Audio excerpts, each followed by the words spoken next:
Hola y queridos espectadores y oyentes de este programa llamado Creepypastas de Medianoche. El día de hoy traigo una nueva creepypasta que espero les guste. Si me ven más actualizado es porque, bueno, uno, no estoy en exámenes, y en segunda, es octubre, es el mes del terror. Definitivamente era un requisito forzoso para mí traerles nuevo contenido.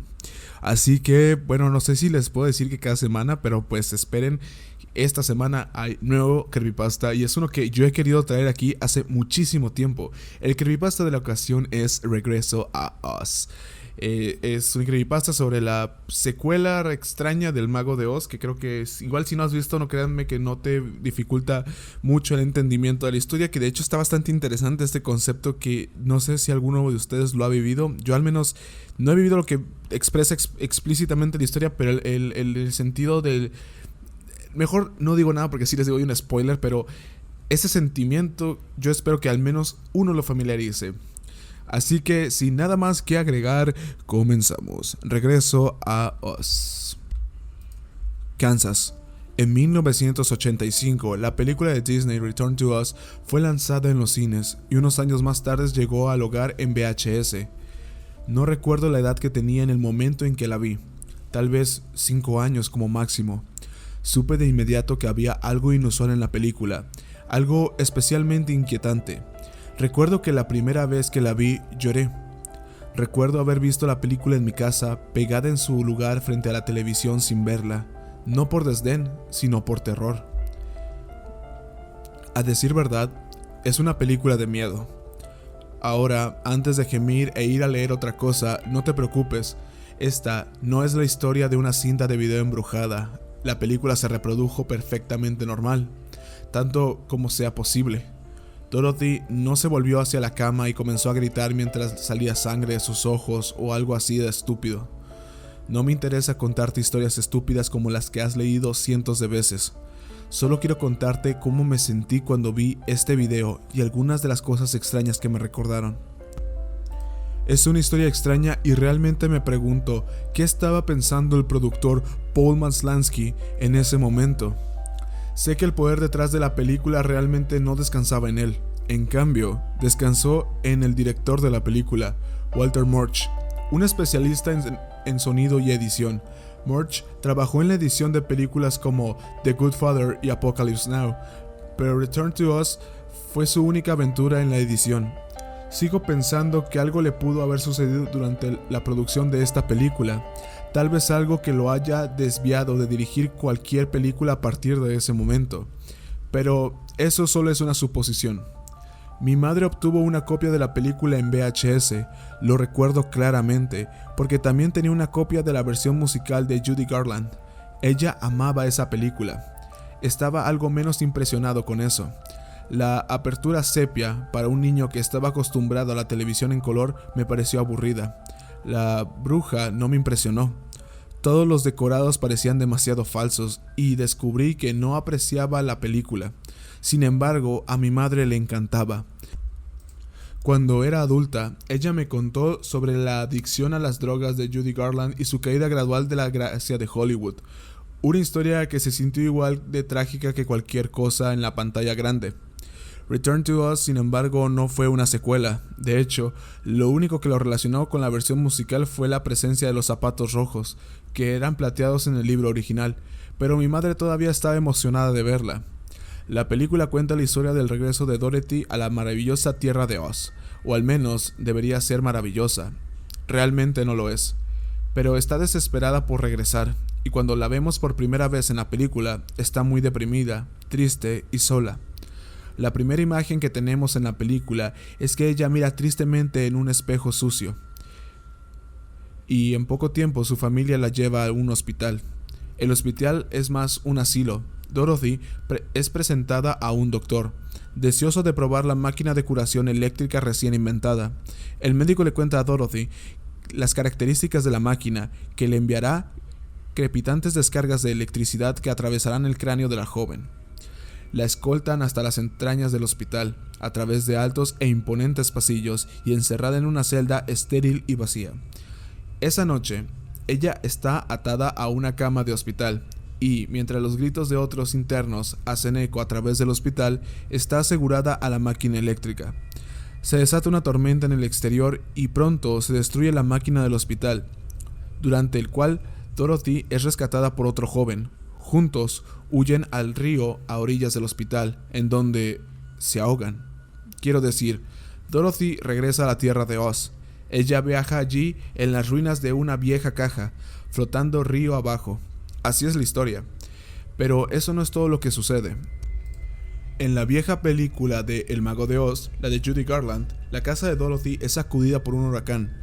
Todos sabemos que los huracanes no trasladan a las personas de un lugar y las dejan caer suavemente y con cuidado en otro.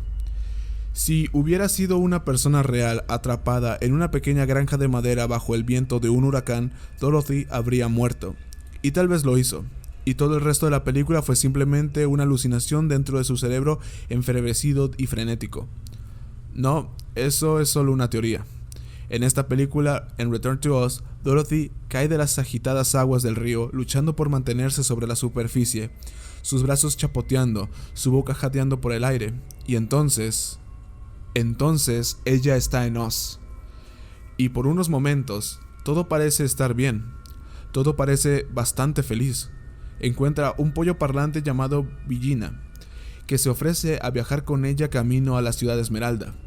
En el camino, ella se encuentra a un árbol que distribuye loncheras, llenas de sándwiches ya hechos.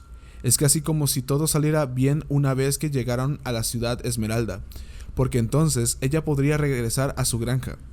Su granja, donde estaba sentada mirando el sucio espejo, con los ojos llenos de desesperación. David Kerr, de Chicago Reader, describió esta película como sombría, espeluznante y ocasionalmente aterradora. No querrás que Dorothy vaya a casa, no al mundo lleno de doctores que quieren arrancarle la felicidad y las enfermeras que la atan. Río abajo. Pronto, Dorothy encuentra su antigua casa de granja, la que se estrelló en su visita anterior a Oz.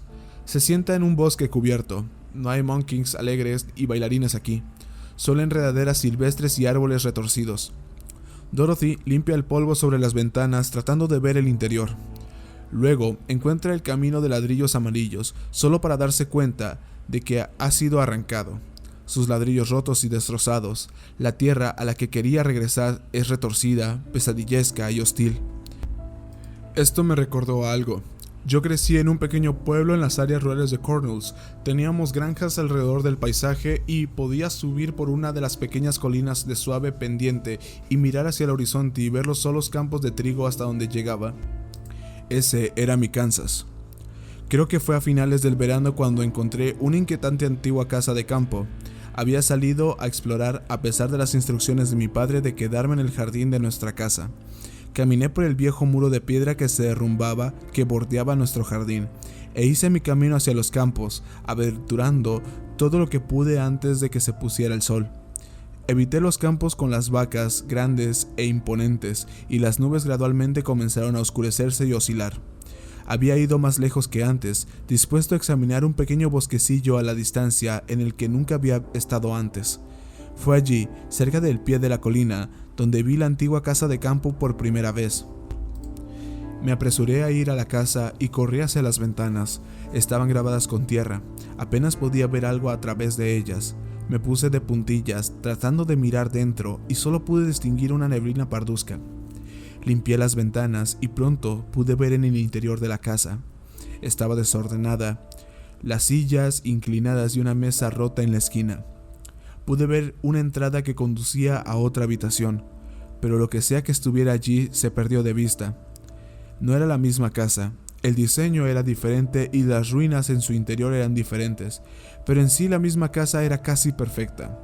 Era como mi propia versión de la granja arruinada de Dorothy, transportada de aquí no lejos de mi casa. Yo quería entrar, no sé por qué. Tal vez simplemente porque estaba allí o quizás porque quería llegar más lejos que Dorothy en la película. Abrí la ventana y entré. Se sentía cálido, como si el aire estuviera caliente. Hubo un suave zumbido en el aire, que pronto me di cuenta que venían de unos pocos insectos zumbando. Se sentía sofocante, como si el calor del verano se magnificara y pesara. No había luces, o si las había, las luces no se encendían. La habitación estaba teñida de un suave color marrón rojizo del polvo de las ventanas. Me arrastré por el suelo de madera y efectivamente crujió debajo de mí. Miré a la puerta de la otra habitación y me encontré en una cocina. Varios artículos yacían en el fregadero cubiertos o con bordes afilados. Empecé a sentirme mal. No quería estar allí. El aire sabía mal. Había un olor, algo que nunca había olido antes, pero sabía que era malo. Me volví para irme y quería correr, pero escuché un sonido pesado en la entrada y supe que era un paso. La figura estaba parada en la entrada. Un hombre estaba bloqueando la luz del sol. Llevaba un grueso abrigo marrón, del tipo que la mayoría de los granjeros de la zona usaría, pero su bata era gruesa y moteada como lana de alambre. Su cabello colgaba en densos mechones y me miraba con sus ojos agudos y brutales, con un odio completamente intenso. Él se alzaba sobre mí, un niño pequeño de unos 6 años. Estaba sosteniendo algo en su mano derecha. No podía ver qué, solo que era afilado y puntiagudo, y manchado de barro. Tenía que ser barro. El hombre abrió la boca y rugió hacia mí, con los dientes torcidos detrás de su barba como una melena, liberando cada eco de la vieja casa rota con sus palabras: ¡fuera! Corrí. Me volví y salí corriendo de la casa, atravesando la cocina y atravesando la ventana y saliendo al campo. No disminuí la velocidad ni un segundo. Tropecé y caí al barro en la base de la ventana, pero no me detuve. Seguí corriendo. No miré hacia atrás. Corrí por el campo y entre los árboles. Estaba jadeando por aire y me dolían las piernas, pero no dejé de correr. No hasta que llegué a casa. No noté que estaba oscuro y que el sol se había puesto, y que la oscuridad de la noche había cubierto la aldea. Cerré la puerta de golpe, bloqueando para siempre al hombre y a esa casa. Mi padre bajó las escaleras cuando me escuchó golpear la puerta y me exigió saber dónde había estado y qué había estado haciendo. No quería explicar. No quería decirle y mentí. Exigió saber más, diciéndome que era tarde y que sabía que estaba mintiendo. Cuando finalmente se lo dije, me llevó a mi habitación y me ordenó bajarme los pantalones y acostarme en la cama, donde se quitó su cinturón y me azotó el culo hasta que grité y lloré de manera desenfrenada. Me hizo prometer, con la amenaza del mismo castigo, que no volvería a colocarme en las casas de las personas. Todavía estaba dolorido la mayor parte del día siguiente y no tenía idea hasta años después de por qué se había enojado tanto conmigo. Cuando lo descubrí fue en mis años de adolescencia. Nuestra familia se había alejado del pueblo a una pequeña casa en una gran ciudad. El cambio había sido considerable por el nuevo estilo de vida. Se hizo imposible evitar oír sobre el mundo que nos rodea y ya no tuve la presencia continua de mis padres para protegerme de la información que se puede encontrar en los periódicos o en internet. Fue en las noticias que vi la fotografía del hombre en la antigua granja. El periodista explicó que había muerto en prisión y cumplió su cadena perpetua por el asesinato de 4 niños pequeños, todos con las edades comprendidas entre los 4 y los 9 años. Había sido arrestado un mes después de que mi padre me hubiera pegado con el cinturón y me hiciera prometer que no volvería a entrar a las casas de los extraños. En prisión se habría suicidado. Las noticias no dicen cómo. Más tarde supe que había roto un borde afilado de un cepillo de dientes y se lo tragó, rebanándose la garganta. Él se ahogó con su propia sangre. Dorothy continuó su viaje por las ruinas rotas del camino de ladrillos amarillos. Yo también. El camino. Cuando Dorothy llegó a la ciudad de Esmeralda, encuentra a todos sus amigos, pero han sido convertidos en piedra. Están alrededor de las ruinas de la ciudad de Esmeralda, en sus cuerpos sin vida. La ciudad estaba abandonada, con solo sus cuerpos abandonados, grises y estoicos. La ciudad de Esmeralda es un mausoleo, pero no está desocupado. Es uno de los momentos más terroríficos de la película. Conocemos a los ocupantes vivos de la ciudad. Se despliegan a la vista, moviéndose en 4 patas. Cada pierna termina en una rueda oxidada chirriante. Al principio vemos su cara como una masa retorcida y negra de tejido y músculo, corrompida con una mueca maníaca, ojos que asoman con una fría y penetrante mirada. Luego levanta su cabeza, revelando que la cara anterior era simplemente falsa. Se ríe. «Ven aquí», escupió en un grito gutural. Se ríe y se ríe más. Más de ellos aparecen, 3, 4, una pandilla completa. Dorothy huye y yo agarro mis manos a mis ojos, esperando bloquearlos de mi vista. Dorothy descubre, encerrada en una vieja cámara en la ciudad de Esmeralda, un guardián mecánico llamado Tick-Tock, que se ofrece a protegerla de los monstruos con ruedas. Esta criatura tiene su propia cara mecánica, muy similar a la de la máquina de electrochoque en el hospital de Kansas. Pero es el amigo de Dorothy y lucha contra los malos y descubre que la ciudad ha sido tomada por una bruja malvada llamada Mombi. Tick-Tock no es aterrador, es un personaje amistoso. No se puede decir lo mismo de todos los amigos de Dorothy, pero llegaremos a eso. Primero tenemos que hablar sobre Mombi. No la reconocí de niño cuando vi por primera vez la película, pero Mombi fue interpretada por Jean Marsh, quien también interpretó a la enfermera que amarró a Dorothy en su cama de hospital al comienzo de la película y persiguió a Dorothy hasta el río. Ella estuvo durante 5 años casada con John Petrie, el actor que retrató la tercera encarnación del Doctor Who. Y tal vez más relevante para esta historia, hizo el personaje de Wurzel Gummidge, un espantapájaros que fue traído a la vida. Menciona al espantapájaros porque el otro compañero de Dorothy es un prisionero de Mombi. Cuando Mombi atrapa a Dorothy en su torre, la joven de Kansas se encuentra con uno de los experimentos fallidos de Mombi, Jack Pumpkinhead. Jack es una criatura terrorífica, más alta que cualquier actor adulto en esta película, con extremidades delgadas como un palo. Se mantiene inestable sobre las patas alargadas, vistiendo un viejo abrigo descolorido hecho de jirones. Sus dedos terminan en ramas largas.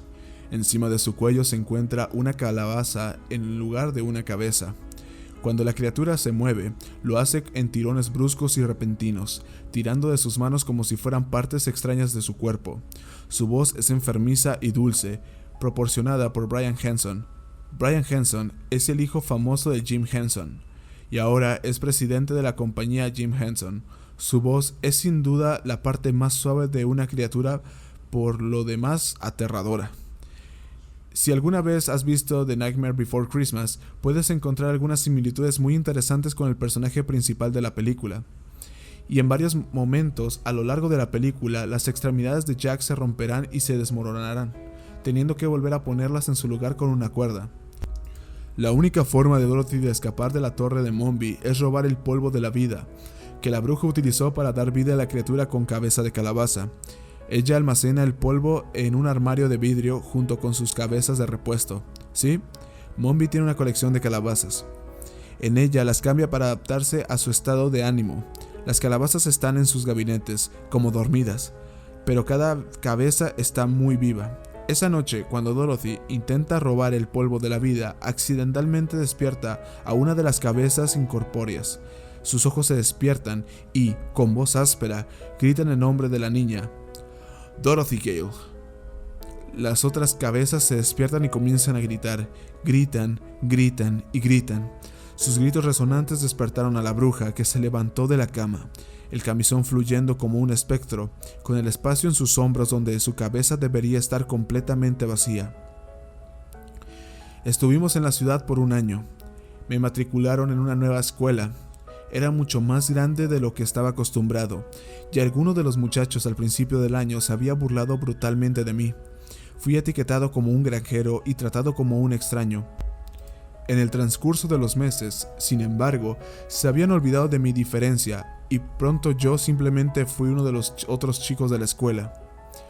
Lo había visto en el patio de la escuela. No sabía su nombre, pero era un niño brillante con un toque de cabello rubio a la luz del sol. Creo que debe haber tenido unos 11 años, pero a mis ojos jóvenes podría haber sido mayor por un número infinito de años. Él era un Big Kid. Como un Big Kid, traté de evitarlo porque él y sus amigos eran ruidosos y bulliciosos. Estaba en los mejores años de la escuela y como resultado no tenía que usar uniforme. Ninguno de los años superiores lo hizo, por lo que Big Kid usaría lo que quisiera, generalmente una camisa blanca y jeans. No creo que alguna vez él me haya hablado, apenas me di cuenta de él, pero por lo que sucedió lo recordé. Fue verano. Estaba fuera de la escuela durante el comienzo de las vacaciones de verano. No podía haber pasado más de una semana desde que la escuela se había detenido, y aún faltaban unas semanas más para ir a la orilla del mar para pasar nuestras vacaciones bajo el sol. Ya era un día bastante agradable, el sol estaba tibio y había un viento frío en el aire. Mi madre me había llevado al centro de la ciudad ese mismo día, ya que había querido recoger algunos artículos de la gran oficina de correos, donde se ordenaban los paquetes. Me sentía bastante mal, ya que la aventura de mi madre para hacer las compras diarias había sido interrumpida por mis dibujos animados matutinos. Sin embargo, yo había decidido acompañarla penosamente, con la promesa de que si me comportaba podríamos alquilar una película de la tienda de alquiler de videos esa noche. Había pasado mucho tiempo desde que alquilamos Return to Oz, y la película se había desvanecido de mi memoria. Yo estaba emocionado, tenía muchas ganas de ver lo que podíamos encontrar en la pequeña y oscura tienda de alquiler de videos. Mi madre ya estaba segura de que quería alquilar la versión musical de Judy Garland de The Wizard of Oz y revivir su amor por el clásico. Esto fue años antes de que Blockbusters viniera aquí a Inglaterra, y las tiendas de alquiler de videos todavía eran pequeñas tiendas pequeñas propiedad de personas emprendedoras que buscaban ingresar a un nuevo mercado. Mi madre estacionó el auto a unos metros de la tienda y salimos. El viento comenzaba a levantarse y empezaba a sentirse un poco de frío. Agarré mi abrigo del asiento trasero del auto y me lo puse. Mi madre me miró y me dijo: «Voy a entrar en la panadería por un momento». La panadería, debo mencionar, estaba en la esquina de la calle, a 2 tiendas de la tienda de alquiler de videos, con una pequeña peluquería entre las dos. «Espera aquí». Ella indicó frente a la tienda de videos. Esperé. No iba a discutir y ciertamente no iba a desobedecer. La promesa de ver una nueva película esa noche fue suficiente para garantizar eso. Esperé por lo que parecía una eternidad, pero estoy seguro de que no fue más de que un minuto. Cuando escuché los gritos desde el otro lado de la calle, lo miré. Era el Big Kid, con su camiseta blanca y sus jeans, y su brillante cabello rubio brillaba especialmente bajo el sol de verano. Él estaba en una bicicleta junto con otros 3 amigos. Reconocí a todos ellos de la escuela, pero al igual que Big Kid, no sabía sus nombres. Se estaban gritando el uno al otro, dando vueltas en sus bicicletas, haciendo pequeños trucos. Todo estaba en silencio. Después de aproximadamente un minuto, el grupo se movió hacia la carretera, montando alrededor de los autos estacionados. Era una mañana tranquila, como a las 11 en punto, y los niños estaban vitoreando. Observé a Big Kid y su amigo haciendo sus trucos por un momento, y luego volteé a mirar a la ventana de la tienda de alquiler de videos. La ventana estaba llena de carteles, y tenía curiosidad por ver qué películas estaban publicitando.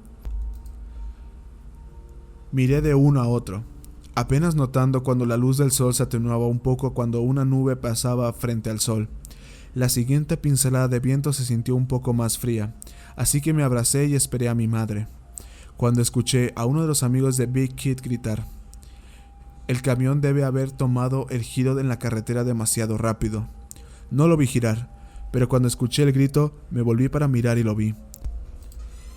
Era un camión enorme, imponente y feroz. Se estrelló contra uno de los autos al otro lado de la carretera. Los muchachos en la calle comenzaron a dar vueltas y correr. Con pánico en sus pasos, uno dejó caer su bicicleta y corrió sobre sus pies, gritando. El Big Kid no se movió. No sé por qué no se movió en ese momento.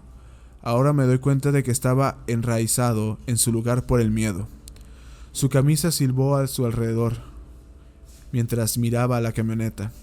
Con los ojos muy abiertos, la boca abierta, un grito retumbando en su boca, trató de levantar las manos para cubrirse la cara, como si sus delgados brazos lo defendieran del monolítico camión de 10 ruedas que se estaba cargando fuera de control hacia él. Estaba gritando y gritando y gritando.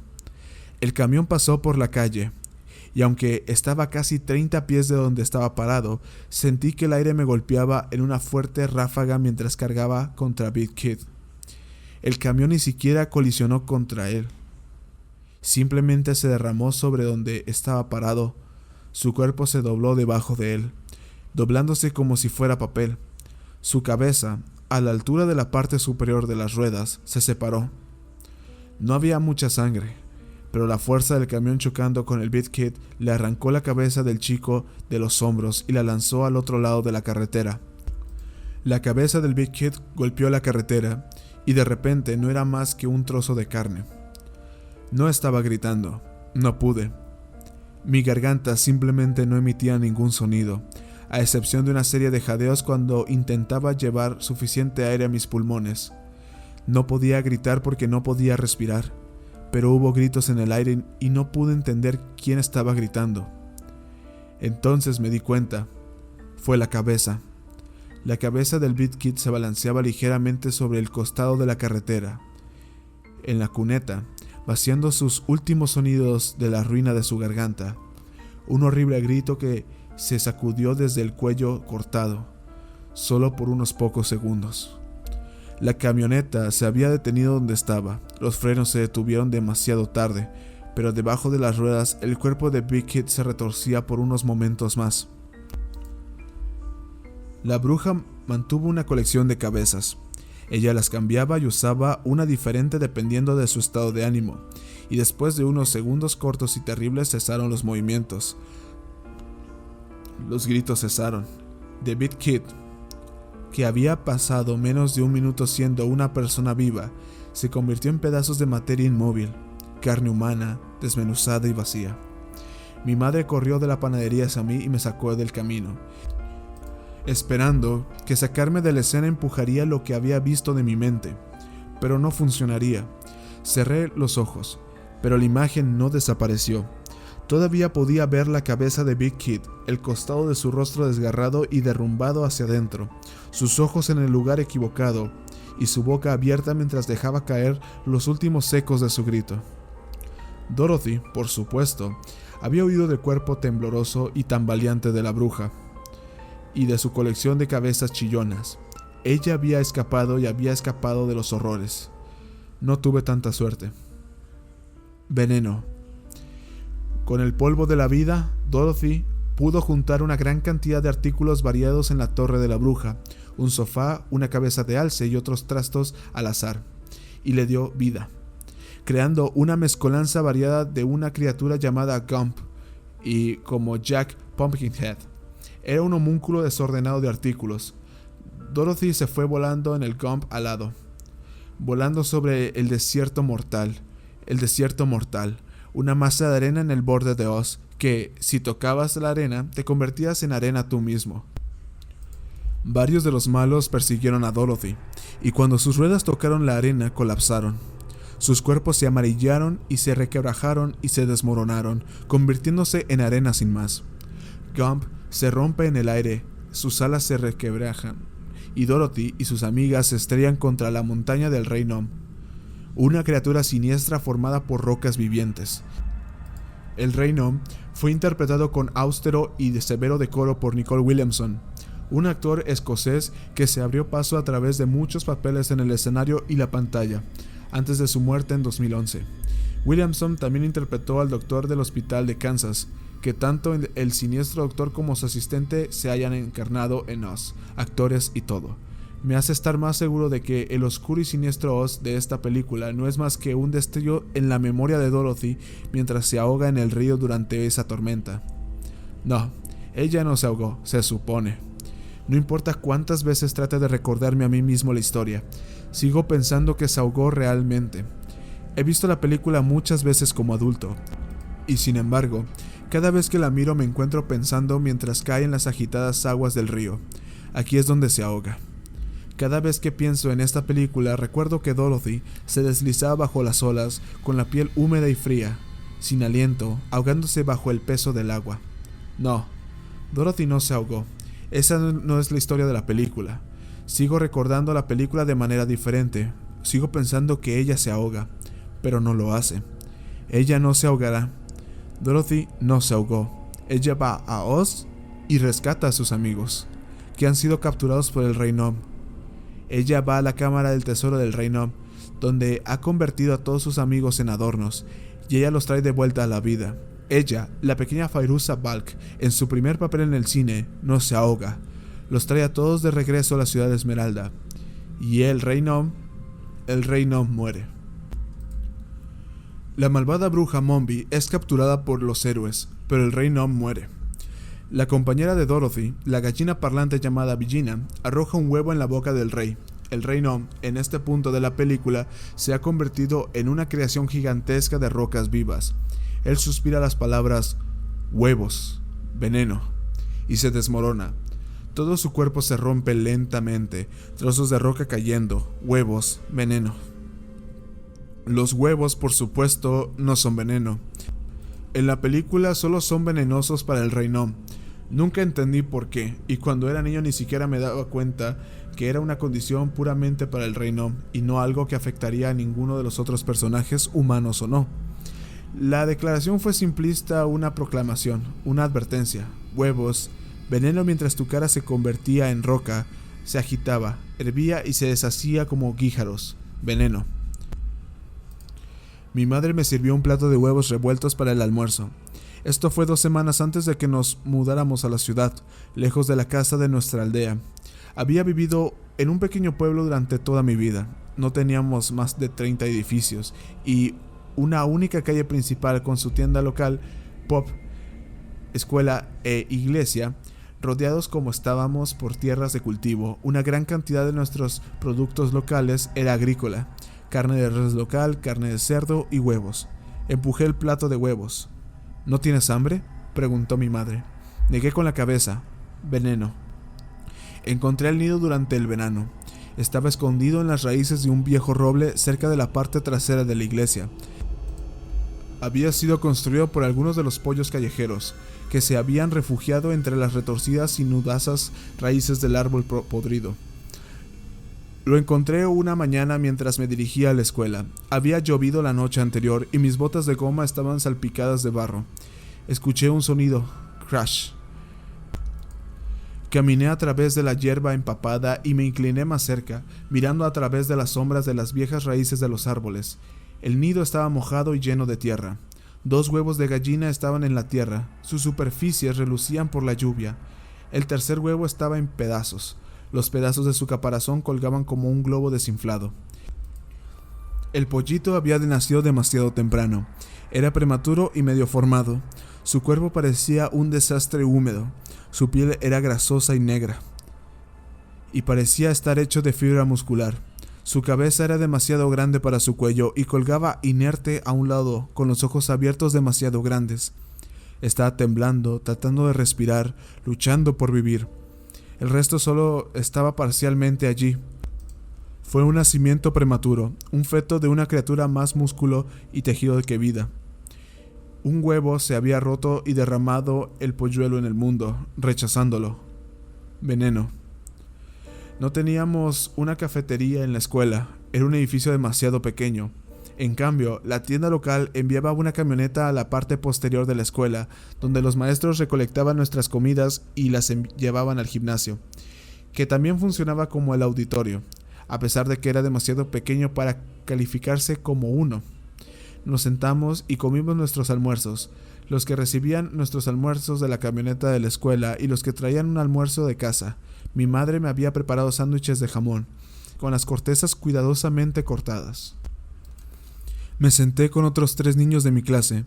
Chris era un entusiasta del fútbol y por lo general apresuraba su almuerzo para terminar temprano para poder ir al patio y patear una pelota por un rato. Josh era un tipo callado que tenía cabello largo y negro y un par de llaves fuertes que brillaban cada vez que sonreía. Y luego estaba Gary, que no hablaba mucho, pero nos siguió al resto de nosotros bastante ansioso. Mordí mi sándwich por un tiempo, sin hablar realmente.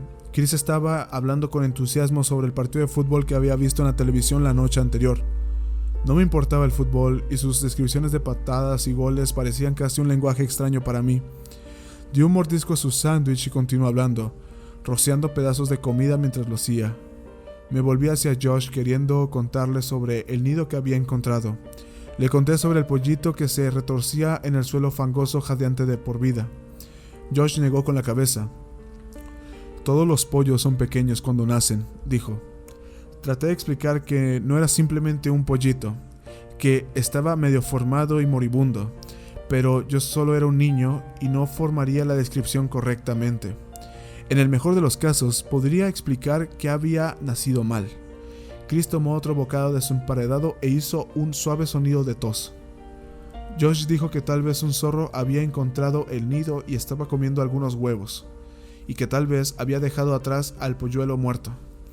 Traté de explicar que esto podría ser posible. Cuando Chris tosió de nuevo, me volví para mirarlo.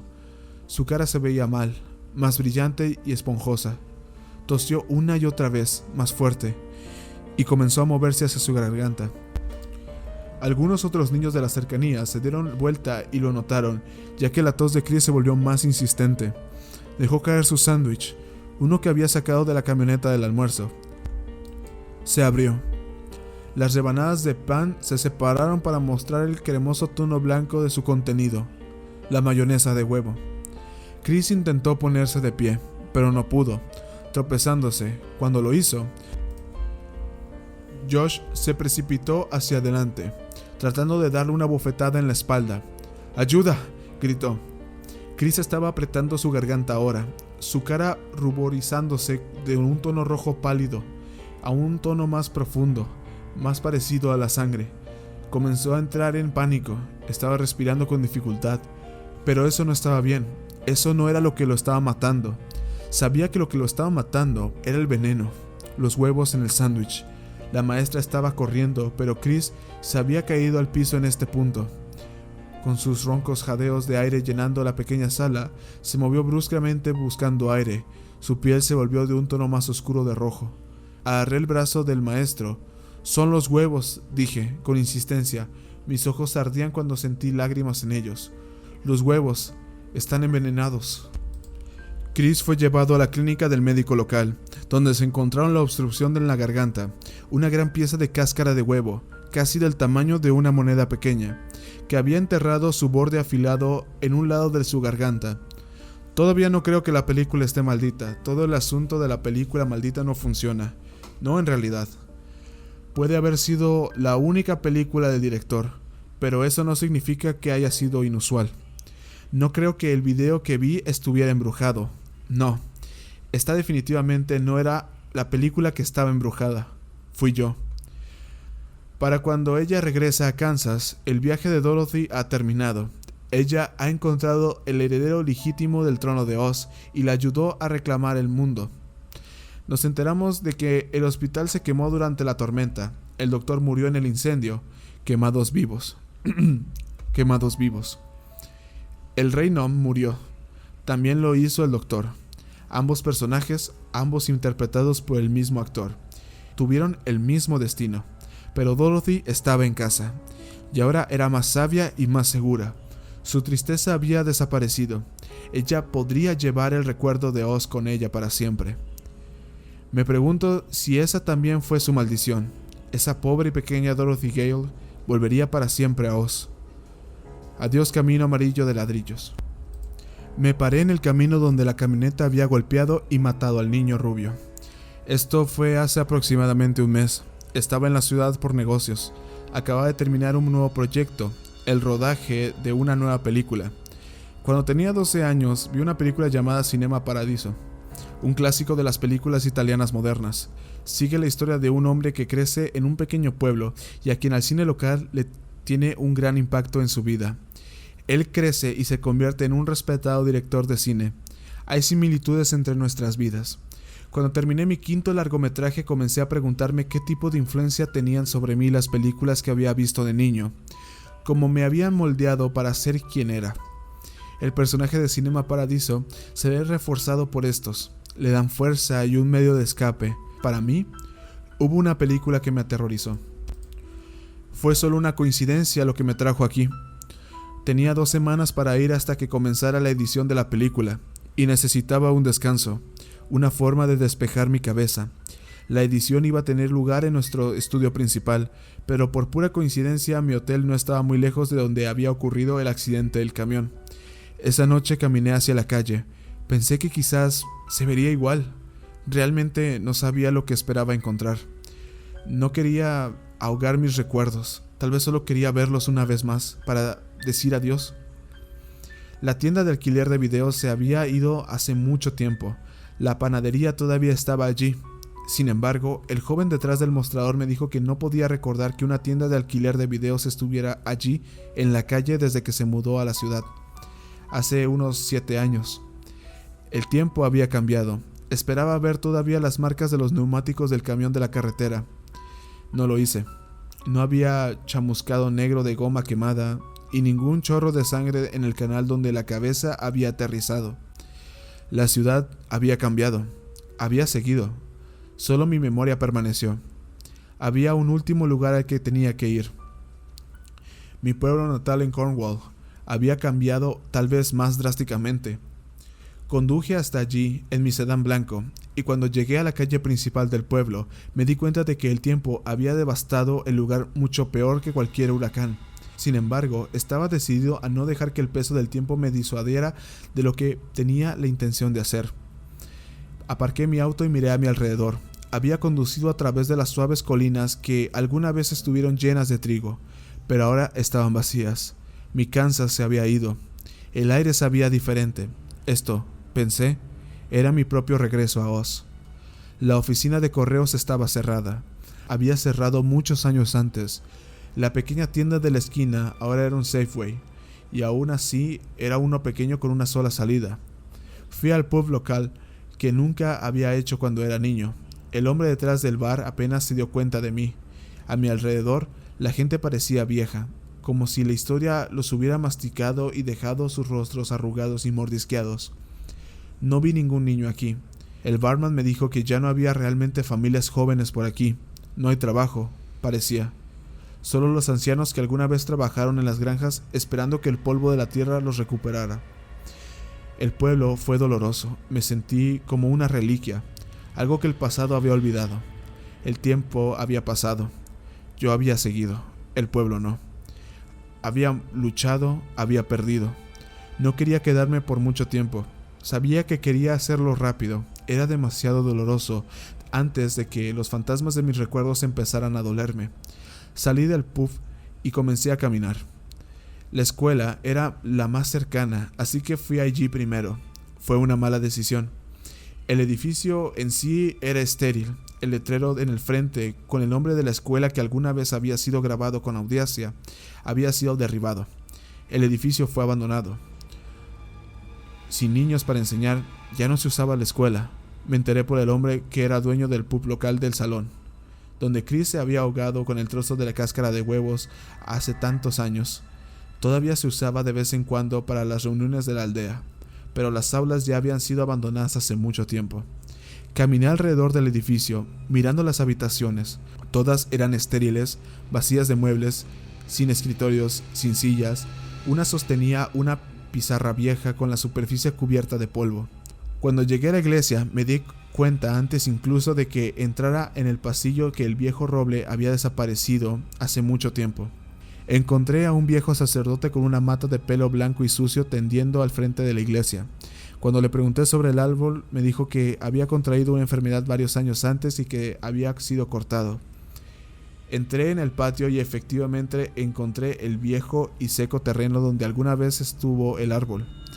El suelo se sentía más duro que el suelo que lo rodeaba y se alzaba en un bulto estable, como una tumba expoliada. La antigua casa de campo había sido demolida. Al pie de la colina, una gran parcela cuadrada gris casi se perdió entre la hierba alta. Esperaba encontrar una pequeña placa también, tal vez una dedicación a los 4 niños que habían sido asesinados y enterrados allí. No hubo nada. El hormigón en sí estaba agrietado y viejo para entonces, con trozos de malezas y hierba larga que se asomaban, como las puntas de los dedos de la naturaleza. Me sentí cansado. El viaje había sido doloroso, agridulce. Sentí que había hecho mi regreso al hogar. Sentí la tristeza que traería. Yo quería irme pronto. Los recuerdos eran demasiado fuertes, unos que eran tan poderosos para mí, pero que el resto del mundo había hecho todo lo posible por olvidar. Hice mi viaje, o eso pensé, pero aún no había terminado. El sol comenzaba a ponerse cuando llegué al río. No sé qué me trajo allí, no tenía ni idea de qué guiaba mis pasos. Había olvidado que el pueblo tenía un río. A la luz del día pensé que el río podría moverse hermoso, pero con el sol empezando a teñir el cielo rojo y deslizándose hacia el horizonte, hizo que las corrientes subterráneas del agua se vieran oscuras. Mis pies me habían traído aquí, así de forma espontánea, como si estuviera siguiendo un rastro que me presentó hace mucho tiempo. Aquí es donde mi camino roto y arruinado de ladrillos amarillos me condujo. Y fue entonces cuando lo recordé. Aquí es donde ella se ahogó. No lo recordaba todo de una vez. Las imágenes fueron primero, su rostro con los ojos muy abiertos de terror, el agua salpicando su piel, haciéndola brillar, su boca llena e incapaz de tomar suficiente aire, su corto pelo negro resbaladizo sobre su cuero cabelludo y en completo desorden. El agua seguía lavándole la cara. El manto oscuro de la corriente la cubría por unos breves instantes antes de que ella saliera a la superficie otra vez, solo para volver a sumergirse en su helado abrazo. Estaba en la orilla del río, estaba agarrándose de su brazo, pero hacía frío, en una noche de invierno, y su abrigo estaba demasiado mojado, y yo llevaba guantes, y ella seguía resbalando. No pude aguantar, no pude agarrar bien. Yo no era lo suficientemente fuerte. Solo tenía 6 años, y ella tenía 4, y el río la tenía. El río la sostenía con fuerza, y el agua era como dedos y la agarraba mejor que yo. Ella estaba llorando, gritándome para que la ayudara. El agua la estaba agobiando y evitando que sus palabras puedan escapar. Ella se estaba ahogando y yo estaba en pánico. Estaba destinado a cuidarla. Ella era mi hermana, y yo era su hermano mayor, y estaba destinado a protegerla. Estaba destinado a cuidarla. Y ella se estaba ahogando. Ella había caído y golpeado el agua con un chapoteo, y ese chapoteo era tan fuerte que había roto el mundo, y lo había olvidado. Tal vez no olvidado. Creo que mi mente había forzado la memoria. Sabía que no podía sobrellevarlo, no cuando era solo un niño pequeño. Recuerdo a mis padres y sus lágrimas y la ambulancia que llamaron, y mis padres me dijeron una y otra vez que no era mi culpa, pero fue. Todavía era ese niño pequeño que se había hecho olvidar que estaba quieto en la orilla del río, aferrándose al brazo de la niña mientras ella se ahogaba. Me di cuenta de que era por eso que había venido aquí. Necesitaba hacerme recordar. Tenía que encontrar la fuente de mi miedo. Recuerdo que fue lo que me mantuvo este momento fuera de mi mente. Ella se ahogó. En el río. Ella se ahogó. No lo había recordado. Me había hecho olvidar. Y ese recuerdo se filtró en la película. Eso me di cuenta. Era mi secreto. Lo había guardado todo encerrado dentro de mí. Pero el recuerdo había encontrado una manera. El fantasma de mi hermana pequeña no sería olvidado. Cada vez que pensaba en esa película condenable, cada vez que trataba de recordar Return to Oz, recordaba a Dorothy Gale ahogándose en el río. Pero no era Dorothy. Nunca había sido Dorothy. Había sido mi hermana pequeña. Y ella era mi fantasma. No era una figura siniestra y oculta que ansiaba la venganza, pero ella había estado allí, siempre, en mis sombras, persiguiendo por mí hasta que hice mi propio viaje al pasado. Hice mi propio regreso a Oz. Esa película era importante para mí. Lo sabía ahora. Nunca estaría libre de eso. Incluso cuando traté de decir adiós, cuando pronuncié el nombre de mi hermana pequeña perdida en la orilla del río, supe que ella me seguiría por siempre. No podía dejarla atrás. No podía volver a encerrarla. Volver a Oz nos une para siempre.